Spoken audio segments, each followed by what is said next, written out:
A big battle is brewing on the west side between a developer who wants to put up affordable housing near a community and the residents of that community who do not want those apartments to go up.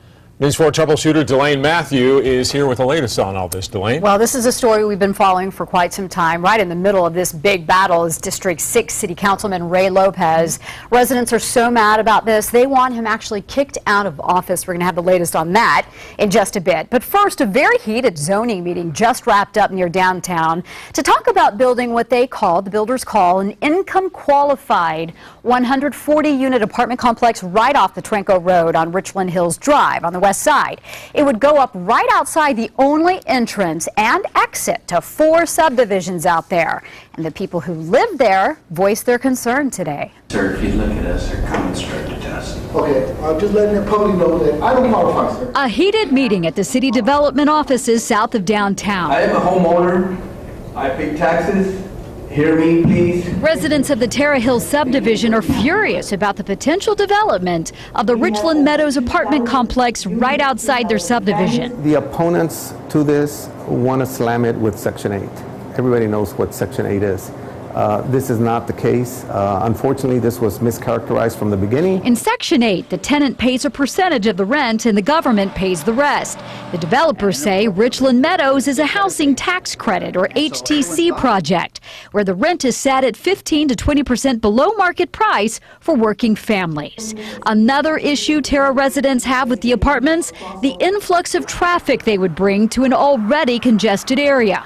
But the developers say they're asking the city to keep businesses from building on that same property too. Our request today and to the city is to downzone from a high commercial use to multifamily, which would create less traffic. They're also willing to add a turning lane on Richland Hills to help alleviate the problem.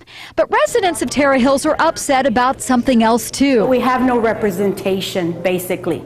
That's how we're feeling. Caught in the middle of this battle to build, their city councilman, Ray Lopez, who residents say is sending them mixed messages about the project and not showing up for these meetings. He's leading us to believe that it's a no, and then here we are, and they're talking like it's a go. And he's nowhere to be found.